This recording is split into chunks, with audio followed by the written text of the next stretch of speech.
Nakikita niyo ba yung PBA players dyan, Jumbo? Hindi man eh. Done your life. Hindi. Hindi, Done dumadaan your sila life. nakabus. Hmm. Pero hindi namin, bawal yata sila lumabas.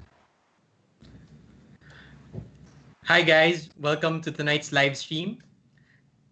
Tonight we're gonna talk about racing again. So last week we had two special guests, Princess and Coach Betsy. We talked about how racing will resume, at least from their particular standpoints or perspectives, and what you can expect once racing is now available. Right? So we have another set of very special guests who we will talk about, who we will talk about racing with. And these are, of course, Raul and Jumbo. Now, before we begin, so I know that things are very uncertain now with a lot of maybe you could see the curve is almost flattening, hopefully flattening, and things are starting to open up. So now I guess the next part is to start thinking about how we can go back to the normal, or at least modify our concept of normal, especially in triathlon. So this is the purpose of this event, Yeah. and this is also to What? make sure that everyone is ready for the racing calendar next year. All right, to kick things off, let me first bring in Jumbo Tayag of Go Clark Sports and Events, and we're here to talk about how what is racing gonna be like, at least from their perspective, in the near future. So, hi Jumbo, welcome to the live stream, and thanks for joining us. Hello, good evening, Don, Raul. Kamusta? Uh, okay naman. I can't really, Yeah. complain too much at this time. I know everyone's dealing through a lot, and the mere fact, it may be a cliche, pero, the mere fact that we're here, we have a lot to be thankful for, di ba? And one thing I'm very thankful for is, of course, yung in-order ko sa yung steaks, yung Jumbo Prime. Talagang sobrang Yes. sulit. It's, I ordered it. If for most people who don't know, Jumbo is, of course, has a, I wouldn't say call it a side hustle kasi your family is very well known when it comes to food, even way before this whole thing. Yeah. So I guess it's a natural business, or even baka your main business pa nga side hustle lang triathlon, di ba? Yeah. Yeah, thank you. So, Oh, yeah. Oo, yung sa steak ano yun, sa family and medyo exposed tayo diyan all my life sa meat production. Anyway, yung with regards to racing here, well, at least sa Clark, I can say na we're starting to do outdoor activities. Gumawa sila ng mga bike day, no, sa Clark, yung Clark initiative ng Clark Tourism.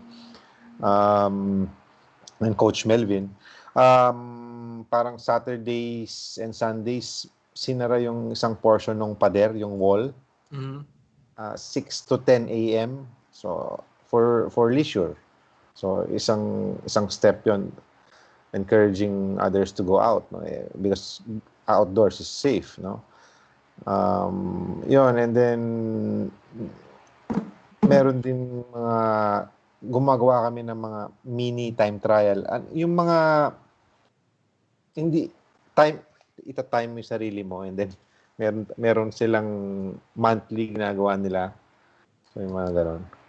So when you talk about travel from Metro Manila to Pampanga, Clark specifically, are there any, let's say, restrictions? May parang kailangan ba tayong pakitang travel pass, etc.? Wala naman. meron pa rin checkpoints existing pa rin yung checkpoints. Although yung pag-check hindi na ganun ka-tedious, unlike before. So sabi mo mag-bike ka, ganyan, tatanong lang nila kung anong gagawin mo o ano.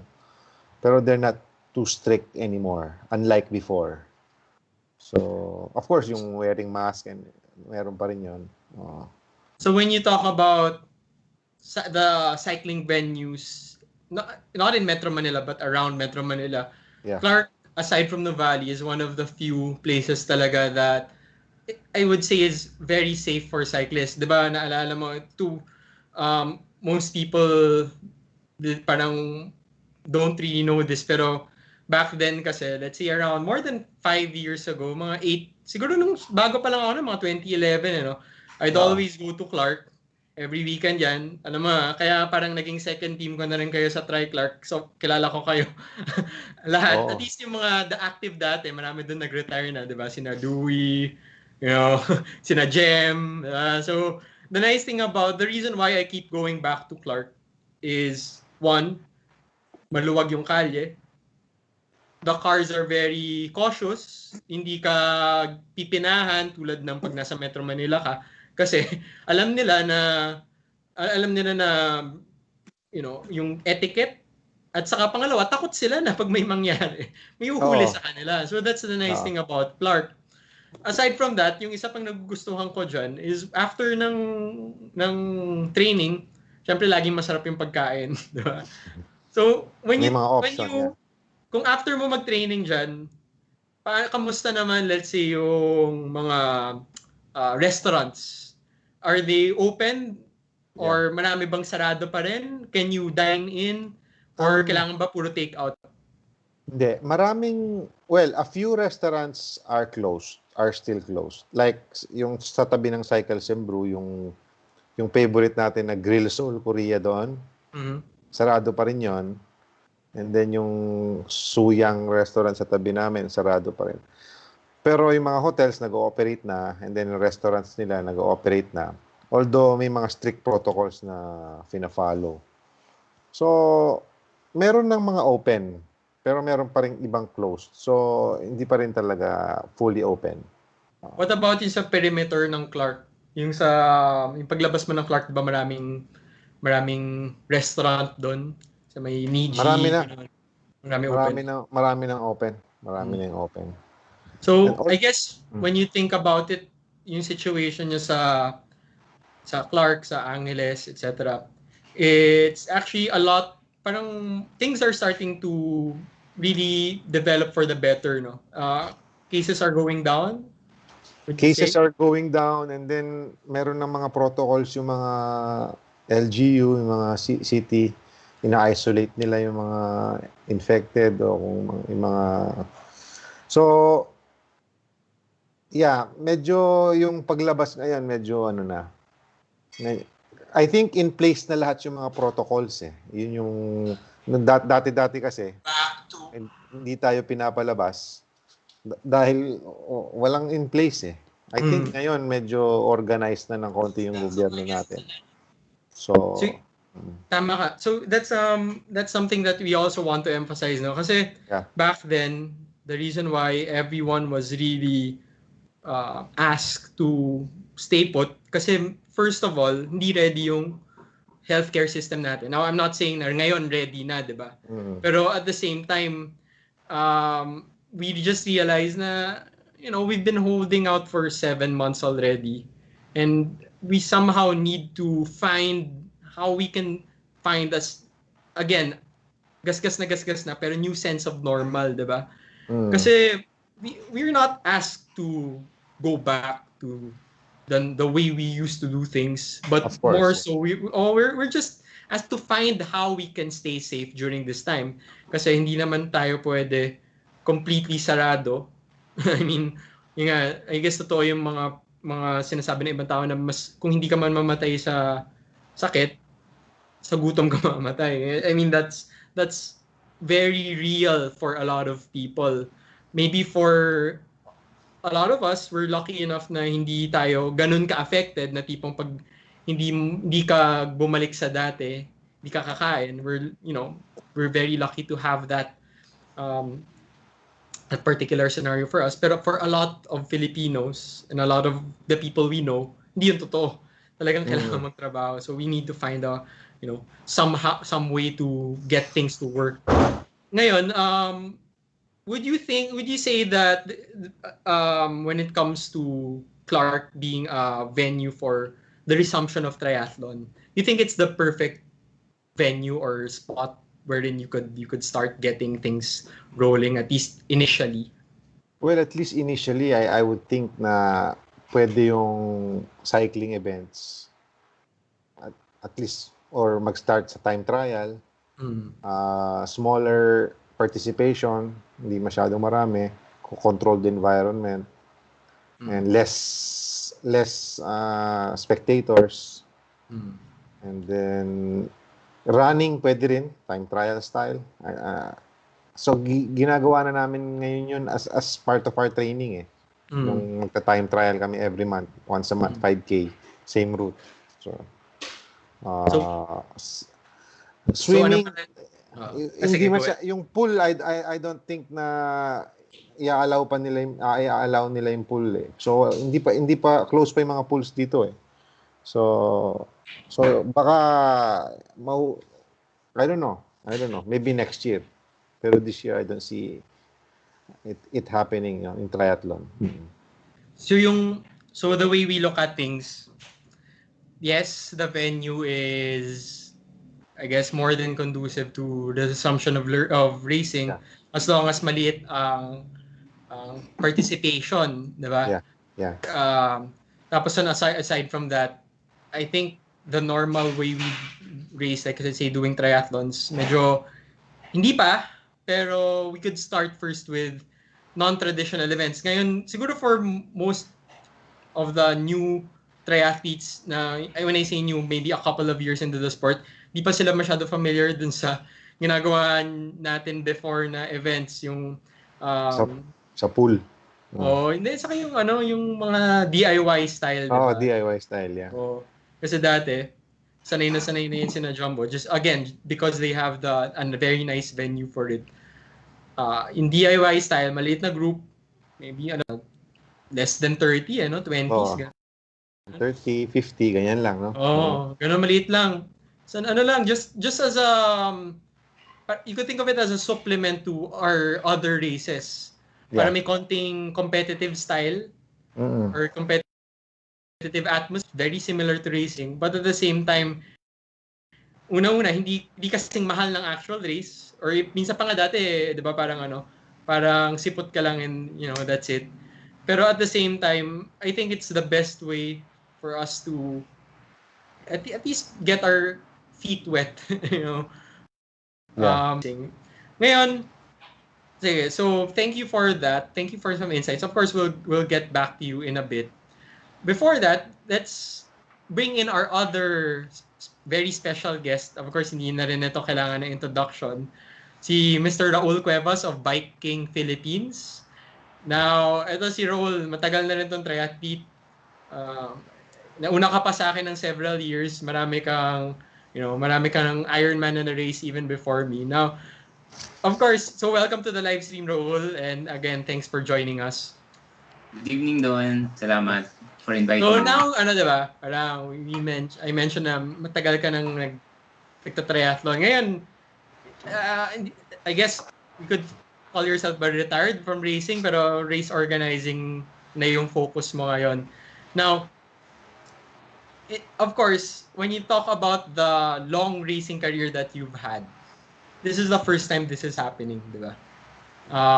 Na hindi ka makaka-race this long, even if you do want to. Kasi syempre marami hindi mag-race by choice.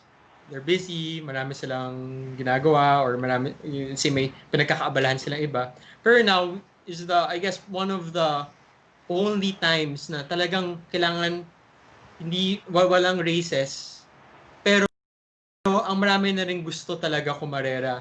Now, the one thing that the reason why I mentioned that is, I guess you understand that. Kaya ang gusto ko tanungin, balita ko meron kang mga event ngayon on Zwift that's happening to at least kahit paano yung gigil ng mga tao when it comes to racing medyo mabawasan or ma-accommodate, diba? So, pag-usapan muna natin yun.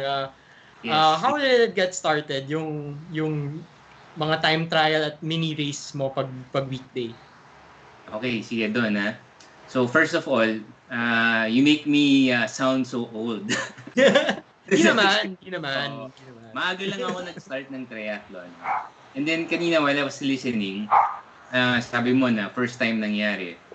Pero since I started when I was still in college, early 90s, actually pag inisip ko nga ngayon, it's very similar din to when I started eh. Kasi when I started triathlon, there was only one race the whole year. So that time, that was December. So, in a way, parang ganito rin, di ba? Nag-race, I mean, our last race was in Subic, yung Apollo Tri. And then, we're already planning internally pa lang for next year. So, parang ganun din. So, people will get to race again 1 year after. So, ganun yung na-experience namin when we started. But going back to your question, yung Zwift, actually, by accident lang kasi ako, regular ako nag-bike outside before the pandemic. And then, fortunately, may nakita akong ad on rental of smart trainer. So, dun lang ako by accident, na-try ko siya. Then, when we tried it, it started with a small group. Tapos, nag-invite lang ako ng mga friends ko.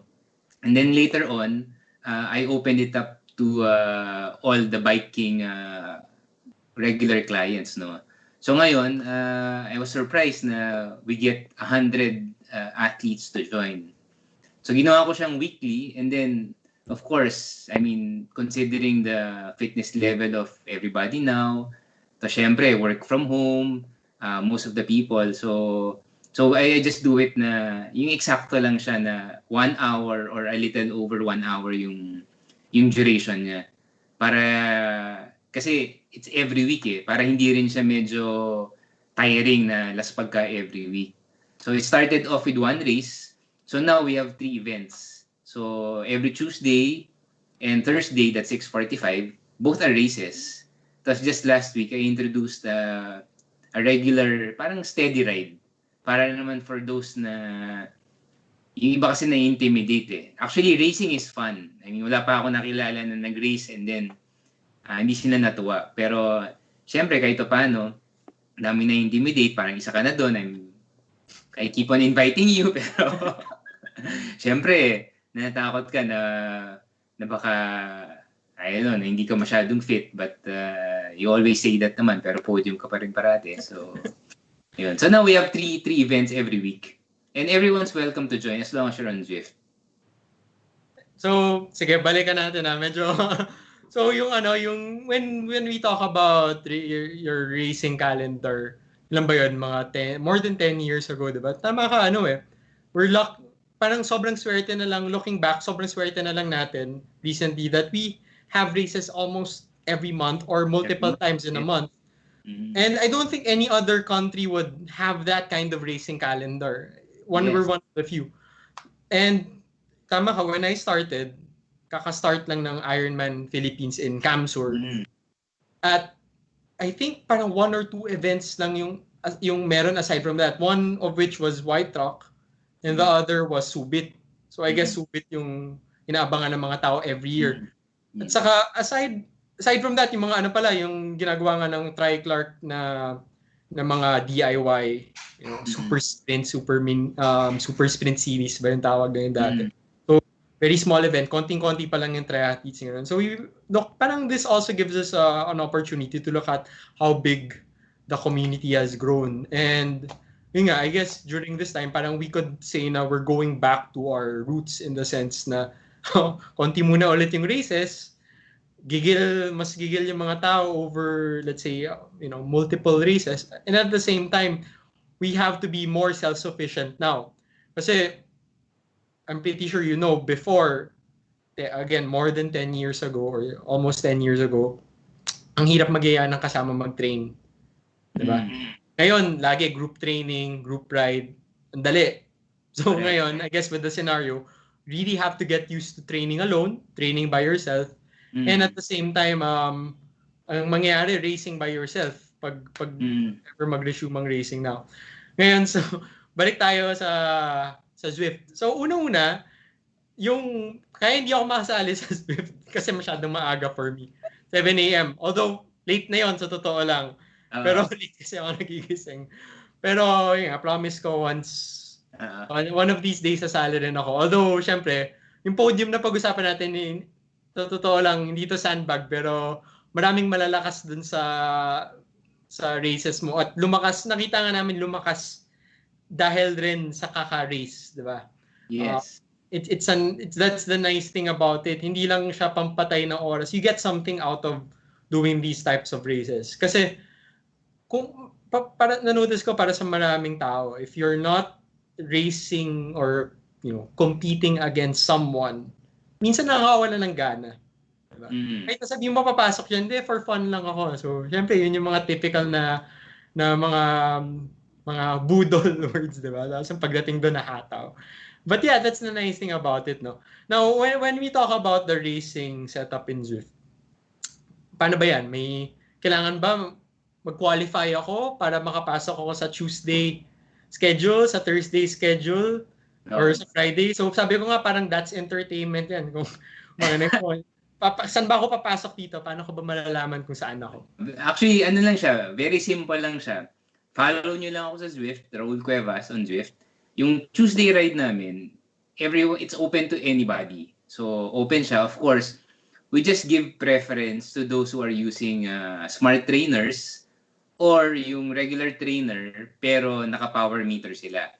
Para lang at least medyo same yung pag-measure nung lakas ng tao sa Zwift, no? But every time meron kaming available slot, so we also welcome those who are using the speed and cadence sensor. So yun yung every Tuesday, 6:45 a.m. We started 7 a.m. Pero ngayon, slowly I adjusted it to 6:45 kasi maraming nagre-request or maraming sumasali pero hindi nila natatapos kasi they have to prepare for work or for online meeting. So it's 6:45. And then, syempre, daming malalakas. Pero same as a regular race, majority pa rin, hindi naman kasing lakas ng mga Don Velasco, di ba? So, based on sa Zwift, kung familiar kayo sa Zwift, after the event, meron ng results. And then, dun sa results, nakalagay na dun kung ano yung average power mo in watts per kilo.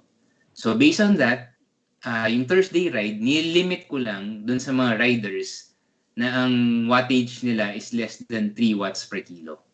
So para naman, kumbaga yung Thursday ride namin, it's a training ground para eventually pagdating ng Tuesday, kahit na halfway or 3/4 or makasabay ka hanggang dulo. So eventually, matatrain ka to become a stronger rider. And then, just last week, nag-introduce naman ako ng Friday ride. So ito naman, perfect for you. Kasi kinonsider ko na yung mga hirap gumising. Kasi ako rin before I introduce these races, 9 o'clock din ako kung mag-start mag-bike. Kasi hirap ako gumising. But I have 2 kids na nag-online schooling na. So napilitan na ako to wake up earlier. So pag Friday, meron ako 5 p.m. naman. And this one, it's not a race. So steady ride lang siya. So ito, yung wattage na mini-maintain namin is between 2 to 2.5. So ito, of course, open to anybody. But syempre, I mean, just be to manage your expectations lang na that's the pace that we will maintain. So if you plan on going faster or slower, syempre, may iwan ka. And like what you mentioned kanina, mas masaya talaga pag marami kayo eh. Kasi like sometimes, pag ako lang yung nag-Zwift, although kaya ko naman tumagal ng 2 hours, pero syempre, minsan, di ba, pipilitin mo talaga. But with the group rides, yung 2 hours, minsan, ang bilis, hindi mo napapansin. Eh. So that's the advantage of it. So I guess yung isa pa natin kailangan na-emphasize, no? When it comes to participating in group rides, meron rin etiquette yan eh. Of course, when you talk about a race, you really go as hard as you can if it's a proper race. But when you talk about group rides, if people want to learn more about this, marami kasing YouTube videos abroad about produced abroad rather that show proper etiquette. Like for example, if it's a group ride, maintain a particular wattage, you need to ride with a group. At kung hindi siya pasok sa gusto mo gawin or sa training program mo, of course you can always opt out of it. Pero yun nga kasi yung nangyayari minsan na group ride, sasama, tapos yun makikipagbanatan. Tapos syempre parang it kills the vibe of the purpose of the group ride. So I guess yung Friday ride mo, you could think of it as parang a social ride more than anything, no? Aside from a base ride, training ride, etc. Parang more some way of parang building camaraderie, lalo na ngayon na, we're really detached from the most of the people that we spend time with. So aside from that, 'di ba, meron tayong ranking, let's say sa open category. Meron ba yung parang points, or is it just reset yan every week? Okay. Ideally, ganun sana. But in fact, some are requesting for yung mga may magpo-post ka ng mga winners. But as we all know, no, with virtual racing, it's really very hard to to find out if people are cheating or not. Kasi ito, may honesty system. Like example, with Zwift on declaring your weight. So, syempre, pag dineclare mo doon na you're 10 pounds lighter, wala namang makakalam. So, you'll be faster. So, or the others, yung iba, I don't know how they do it, pero somehow, mas mataas yung na-generate yung nababasa ni Zwift na power. So, that's also possible. So, because of that, we really discourage yung giving prizes to the top, kasi baka mamaya lalo lang ma-encourage yung others to find a way to win. As we know, even in actual races, 'di ba? Marami talaga na, like even in our races, marami na ako nahuli na athletes trying to get an unfair advantage over the others. So that's why mas gusto lang namin, I am promoting the participation. So as long as you finish the race, yun yung gusto namin. So yun, I guess yung nangyayari is probably for some, simula nung quarantine, dialin nila yung weight nila. 6-7 months later, bumigat. Siyempre, pag bumigat ka, nangyayari usually is even the amount of power that you generate sometimes increases. So nakakalimutan nila ayusin, for benefit of the doubt, sabihin natin na kalimutan ayusin yung weight. Nangyayari, power to weight ratio increases kahit na yung weight at yung power yung nag-increase. So eventually dapat mag-even out siya, 'di ba? Saka tama ka when it comes to virtual racing. Let's just say na let's giving everyone the benefit of the doubt na hindi naman talaga nila gusto mag-cheat, pero hindi nila alam kung accurate ang power meter nila. Kasi marami rin, let's not mention any brands or what, kasi I guess across the spectrum naman, maraming mga inaccurate na power meter, either may defect or ganun lang talaga pagka-setup. Yeah.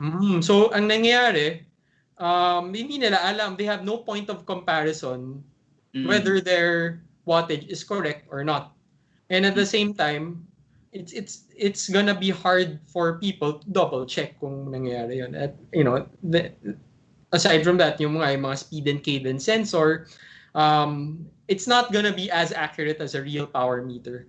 And even smart trainers, when you talk about smart trainers, you need, especially yung mga wheel on, you need to calibrate it every ride. Yung mga direct drive, you have the luxury of calibrating, maybe once a week, pero you still need to do the calibration. At kung mali yung pag-calibrate, iba yung reading na lalabas. I mentioned this in some earlier live stream ko. There's a way for people to actually cheat the calibration process. So of course, I don't want to go into any detail as to how it's done. Hindi ko na alam.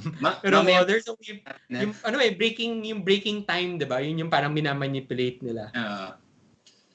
So yeah, pero yun nga, siguro reminder for everyone is that when we do these virtual races, as much as possible, let's think of it as an oath of sportsmanship, 'di ba? Now we're joining this, we want to be fair to ourselves and to the other participants, and the reason why we do this is because we love the sport. Hindi dahil gusto natin manalo, gusto natin magpasikat, gusto natin na ako yung nasa top, ganun.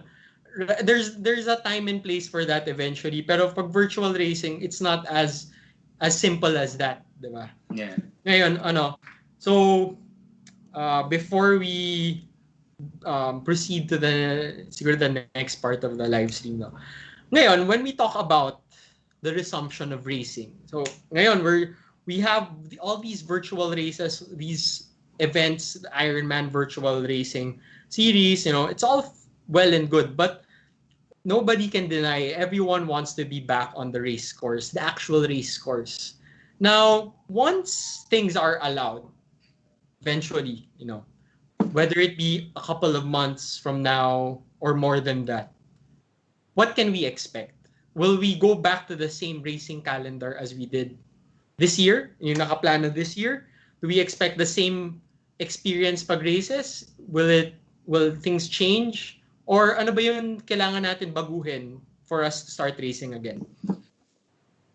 Ako, I'm very optimistic na by next year, we can have all our races from previous year. So, of course, it will not be 100% the same, no? For me, ako, I have the advantage of yung experiencing triathlon when we only had less than 100 participants, all the way to having my first race with 300 participants, and feeling ko napakalaki na. So, and back to yung Ironman na thousands, diba? So, for next year, already planning. Hopefully, we can have all our 8 to 10 races again for the year. And what's good with us is our sponsors kasi, they're also invested with that kind of lifestyle. So we're hoping that we can also have them all on board next year. And hopefully, that's why we're having all these virtual races para lang to bridge yung fitness and yung parang drive nila to always be competitive until such time na maybe first quarter of next year, we can offer something for our athletes.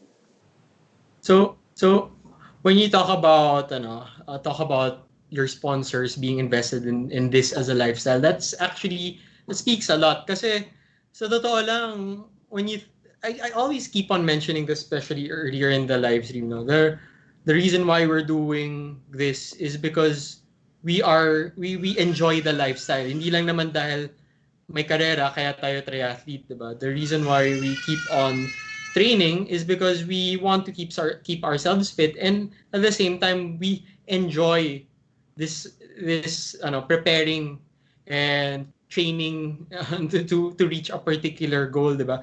Even if you take the goal out of the window, as long as you have the routine and the lifestyle down, you're set, diba? Hindi mo kailangan ng any race to validate you as a triathlete.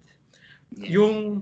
I think siguro pwede natin banggitin, no, yung 'di ba last year, late last year or early this year, we were talking about a particular type of event that you actually had planned.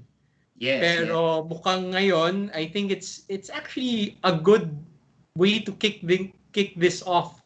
So it's a bike ride, pero may mga parang segments wherein you could compete. So can you walk us through a little bit of that? Parang ano ba yung event na yan? Well, the idea kasi is syempre, I mean, as an athlete, mas preferred ko talaga yung sport of cycling. I mean, I think most of the triathletes naman, they would say na that's most enjoyable compared to swimming and running, diba? And of course, before, we used to have a lot of cycling races, but unfortunately, over the years, kumonti for a lot of reasons. And naisip ko is, to encourage participation. So maybe also for cycling, maraming, especially those who haven't tried it yet, na-intimidate dun sa, syempre, naisip nila parang Tour de France level, yung mga ganyan. So it's something like more of in between an ODAX type of racing plus a triathlon race. So wherein, dun sa mga roads natin, of course, hindi naman lahat safe. So dun sa mga areas na hindi safe, we'll call it a neutral zone. So parang no racing, para safe lahat. And then pagdating dun sa mga areas na it's very safe to go all out, na tipong makipagbakbakan ka talaga. So those will be the timed segments. So parang half of the distance neutral, half of the distance timed. So at the end of the day, so maka-count lang talaga kung saan ka yung mahirap na part ng course, rather than na nagkaroon ka na advantage because mas magaling ka sumingit sa traffic, or dahil yung kalaban mo naipit from a motorist. So that's the idea. Unfortunately nga, hindi natuloy this year. Hopefully next year we can offer it and somewhere that's close to Metro Manila so that we can still avoid yung mga long travels. As mentioned earlier, di ba? Marami pa rin restrictions kahit paano and we don't know yet how it's going to pan out next year. So that's the idea. So yeah, tama ka, no? For a lot of us, especially ako, first of all, sabi pa rin ni Coach Betsy, nope, swimming pa rin daw. pero naiintindihan ko yun. Like, cycling can be one of the most enjoyable sports once you get into it. And aside from that, siguro gusto ko rin banggitin, no? Since I work with Specialized, obviously, pero one thing that we noticed is that sobrang daming gusto mag-bike ngayon. And these are people who bought bicycles kasi they want to be fitter, they want to be healthier, or at the same time, yung iba ginagamit siya, let's say, to bike to work, di ba? Or yung iba naman parang gusto as a family thing, they bought bikes for their wife, their kids, tapos they want to go biking every weekend, I guess. Tapos I guess dahil lumalaki na rin yung base natin in terms of cycling. Kasi dati, bibili ka lang bike kasi gusto mo mag-triathlon. Most of the time, no? Yes. Ngayon, we have all these new cyclists that can transition into triathlon or duathlon eventually if they want to. So, I guess this is a way for us to invite them na parang, you can try out these types of events. Tapos if you like it, then you could race eventually, like mga duathlon, etc. I guess yung isang, as ako naman, as speaking from experience, one of the concerns that I do have, why I don't join cycling races, one is the traffic. Kasi nga, maraming taong hindi pa rin marunong mag-ingat when it comes to taking care of cyclists. Mm-hmm. Second is, kapag magkamali ako at malaglag ako at wala akong team to support me, ang hirap maghabol. And I think the nice thing about the event that you mentioned is that those two main hindrances, I would say, are addressed. Kasi one, pag mabagal, grupo kayo, syempre, may safety in numbers pa rin yan. Mas malaki kayong grupo, mas mahirap kayo i-bully ng mga kotse, di ba? And that's the concept behind riding as a pack, especially in the highway. Mm-hmm. Pangalawa is, dahil nga may neutral zone, controlled pace, walang hataw during these times, hindi ka rin matatakot na maiwan ka, maligaw ka, tapos hindi mo na alam kung saan ka pupunta, di ba? Tama.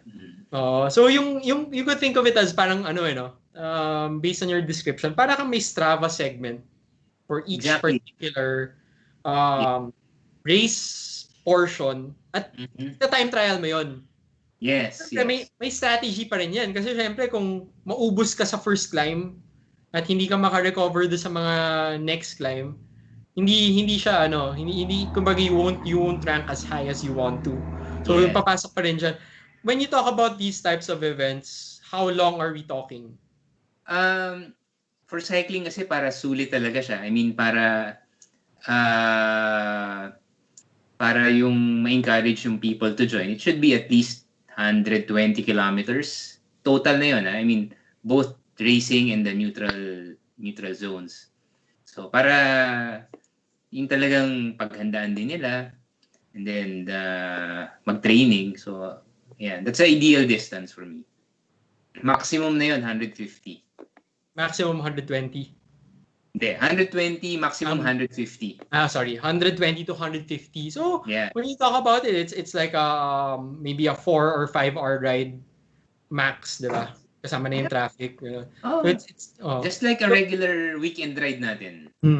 So yeah, parang when you think about it, 4 or 5 hours might sound long, pero if you prepare for it well and you're in good company, bitin yon kasi masaya yung cycling ng ganyang events, and it's a new event that we're all, of course, looking forward to. And I guess one thing I want to mention is that the nice thing about this is that it's something that you could say is more allowable during this time. Kasi first of all, hindi even if you're riding as a group, open air, mahangin, there's a less chance of you, parang getting into close contact with someone else for an extended period of time. Correct. And at the same time, unlike, let's say, pipila ka sa triathlon na nakaabang ka for 30 minutes to start your wave, this can actually be more dynamic in terms na release kayo, can even be per wave, 'di ba? Kasi aggregate time lang naman yung tinitingnan mo diyan eh. Yes. It's something that is more proper, I would say, for maintaining social distancing and making sure that you're safe. The same way na yung lagi ko nga mention, if you're thinking of doing a cycling event, something like Audax will actually be more allowable during this time. And this is actually a more parang of course you don't want to compare the two, no, pero may konting competitive aspect yung pagkakaroon ng segments na. Now, so yun, before we proceed, siguro one thing that I want to ask, if we start racing next year, say first quarter or so, what's the main change or most significant change that we should expect once these races we sign up for these particular races? Ano ba yung pwede natin asahan or kailangan natin bantayan? Ako tingin ko ito, I mean, the organizers will just focus on the race itself. Kasi, I mean, like sabi ko, like when we started, it was purely about the race eh. But of course, syempre, nag-i-evolve lahat and I mean, doon din pumapasok yung importance of the sponsors and all those things. So, syempre, ngayon nagkaroon ng maraming activities before the race and after the race. Of course, these activities are fun. I mean, some triathletes, I mean, equal yung importance ng mga pre- and post-race activities together with the race, di ba? But, of course, with yung mga safety protocol natin, mahirap na siyang gawin. But as an athlete, isipin mo talaga, I mean, why are we all doing this? I mean, it's because of the race lang talaga. You want to test yourself, test your training, diba? Knowing your numbers, kung ano ba, tumaas ba, effective ba yung mga training program ni Coach Don, diba? So, ako tingin ko, moving forward, magiging lang eh. Parang, like, just for us, we'll keep it simple. Talagang race lang talaga. And, of course, social distancing. And, mas may enforce natin ngayon yung no drafting rule. Kasi, dati, ang daming excuses. Eh. So, siguro ngayon, baka mas matatakot yung mga athletes with the drafting. I just don't know with the running part. Yung sa drafting, siguro dapat ngayon may penalty na from the IATF pag nahuli nag-draft. Mas mabigat na yung parusa. So may special shoutout tayo from Monching. May suggestion siya. Ano suggestion? Sana we can do away with age category. Sana para mas madali by looks na lang raw. By looks? By looks. Paano ba naman yan? Panalo na si Jumbo niyan. Dapat yung age category depende sa itsura mo. Mukha ka bang 30s pa? O mukha ka bang 20s pa? Gano'n. May good naman ako kay Monching eh. Kasi Monching, alam mo, yung IATF, balita ko, inaalaw na nila ngayon hanggang 65 makalabas. O pwede na si Monching, hindi na kailangan push yung tanggalin yung age group. Yung case naman eh, so pwede na siya sumali. O Monching, may banat si Raul, oh. So sige. So going back to the topic, it's very exciting when you hear about, things resuming. Kasi when you look at the timeline, maybe a few months ago, parang sobrang layo pa ng idea that we're gonna race. But now that I guess we understand more about how the virus spreads, although we don't know a lot yet. Pero we know the certain protocols, the guidelines, and of course, mas naging efficient na yung mga establishments in terms of enforcing these particular guidelines. Then we could somehow be more hopeful when it comes to racing again. So thank you for that, Raul. Let's bring Jumbo back into the stream. So thanks for waiting in the background, Jumbo, while Raul and I discuss. So I wanted to get back to you kasi again, going back to, let's say, Clark as a particular venue for the resumption of triathlon. Knowing the officials in Clark, of course, they're all very well versed or immersed when it comes to health and wellness, when it comes to cycling, running. Sorry. So the nice, of course, your when you talk about these particular all the support that you get. Sorry. When you talk about all the support that you get from the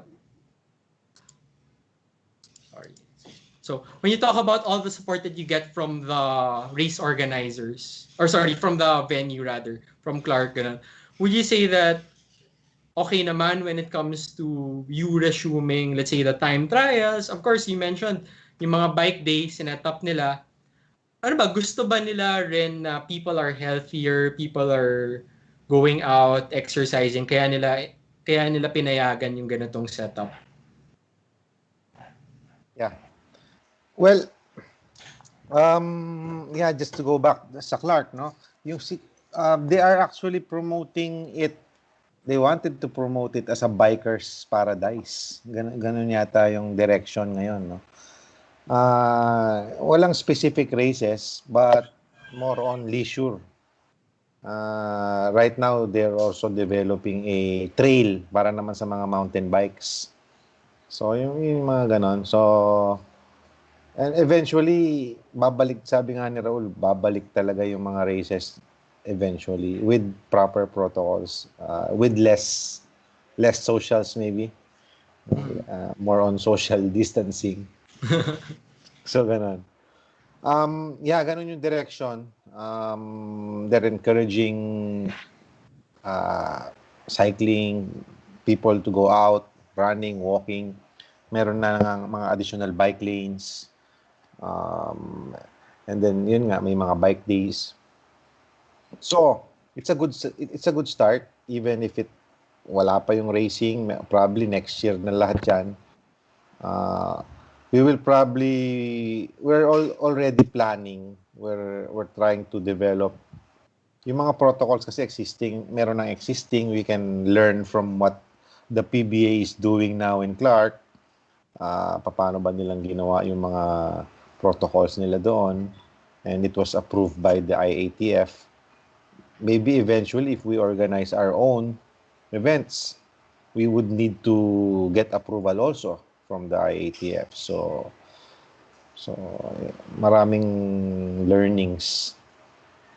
So I guess yung maganda natin i-point out dyan, just because you could say that we're actually starting later, diba? When it comes to resuming our race calendar and our events, we could use the previous experiences of other countries, other organizers, and even other sports within the country to make sure that things run smoothly and are planned out better for us, diba? At yun nga, lagi ko nga na-emphasize rin, the nice thing about triathlon is that we're outdoors. We are actually discouraged from clumping together, especially sa bike. Well, sa run, that's another thing, no? Pero yun nga, dahil nga may fresh air naman, and you could actually make the argument for wearing masks even during races or training, diba? Some people would say hindi kailangan, pero if you prefer to wear masks, wala namang pipigil sa'yo. So that's the nice thing about it. Hindi, kumbaga, parang we're lucky in the sense that it allows us to continue our sport. Unlike other sports na for example, badminton, diba? You can't really stay away from each other, lalo na yung courts magkakadikit. So you could spread out courts, pero at the same time, there's a way for you to accommodate social distancing. Mas madali lang for us. Yeah. So yun, again, thank you very much for sharing some insider info as to what's happening at your side of town. Very swerte talaga that we have this venue, which is Clark, to at least continue training, continue our our goals of staying fit, and possibly transition towards a better race experience come 2021. And of course, you guys are gonna be there to make sure that that happens once things are allowable. So, thank you very Oo. much.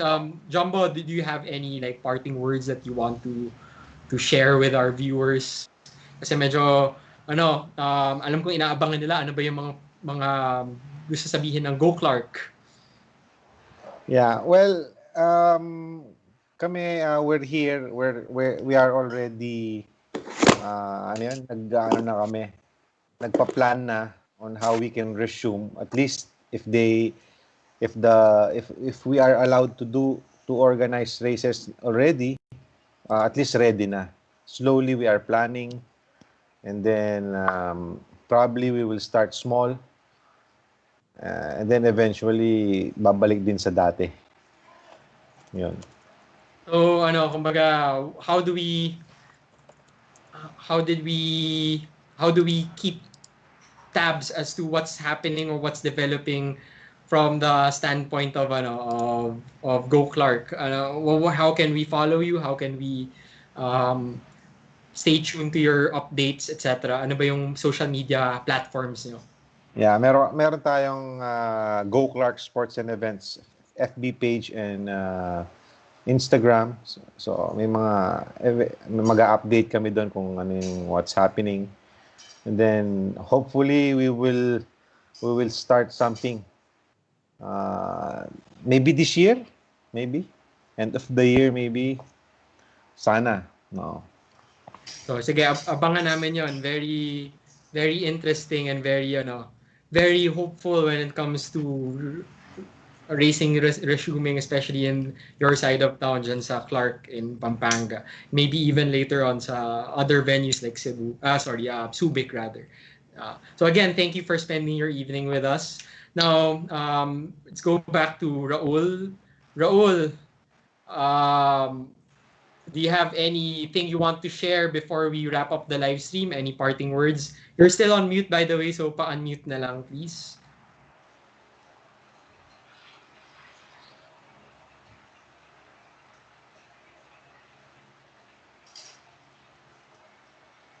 Yon. Ayan, okay na? Yep, okay na.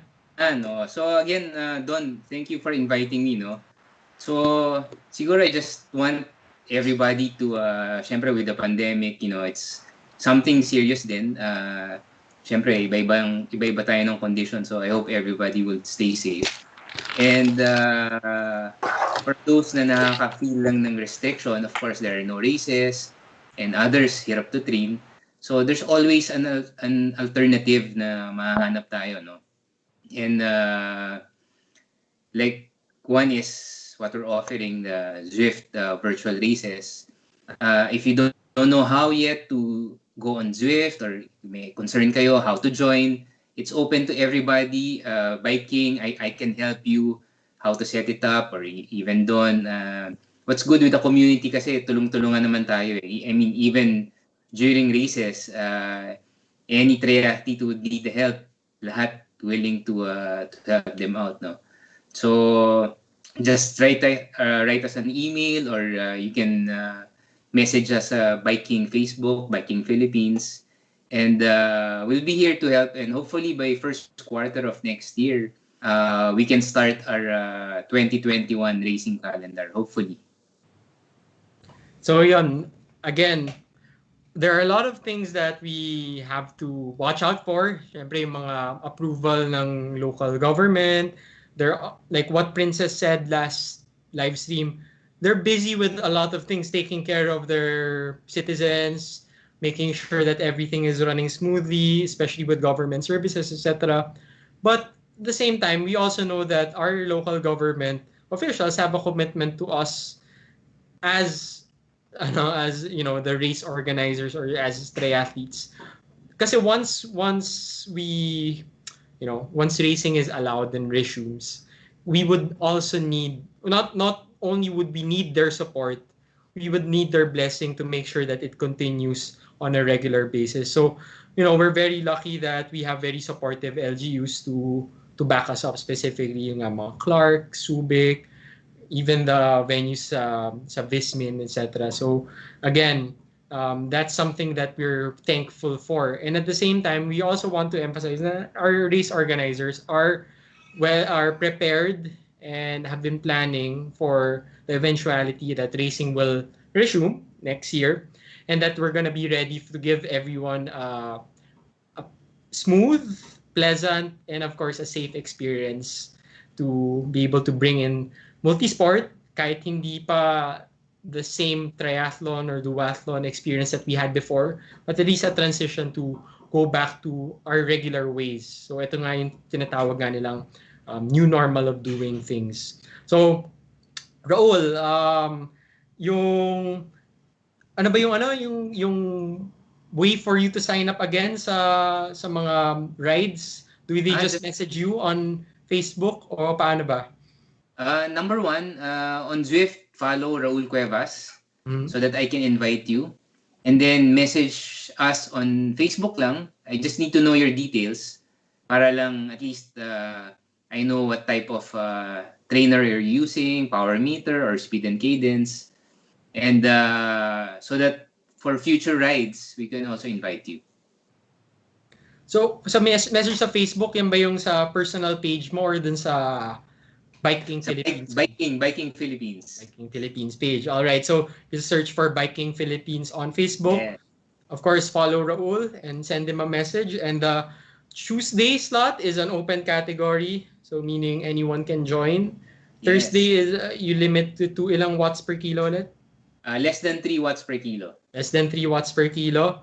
Friday, 5 p.m. That's gonna be steady pace lang siya. Steady pace. Papawis lang. 2 to 2.5 watts per kilo. So yung Tuesday at Thursday, di ba? 7 a.m. Tama? 6:45. 6:45. Alright. So dapat naka-warm up para na. Tapos isa na ba? Well, okay. Sorry, nakalimutan ko pala sabihin kanina, no?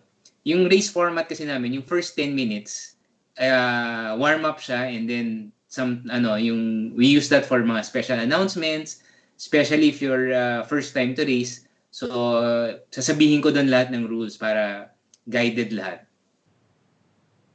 Okay. So, again, thanks for setting that up. Malaking tulong talaga yun during this time na maraming, I guess, restless at gusto talaga ng may gawin related to triathlon. No? So, again, very thankful for that. To everyone who's watching, thanks for joining us. Thanks for spending your Saturday evening with us.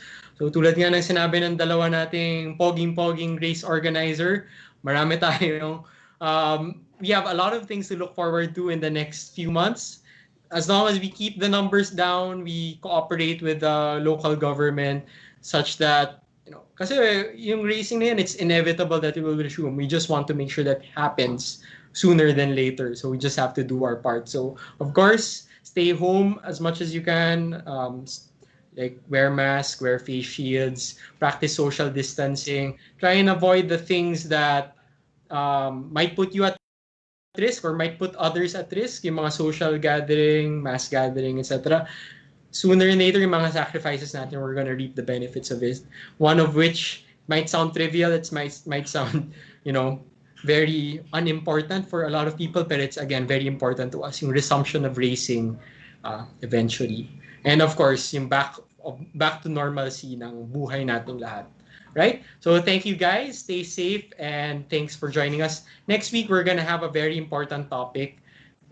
We have, of course, everyone is suffering from stress, anxiety, even depression. And we're going to tackle that with our very special host, si Gia Nabong, who's a psychologist and a therapists who can help us deal with uncertain and unusual times now. So don't forget to follow us on Facebook and subscribe to the announcement for live streams.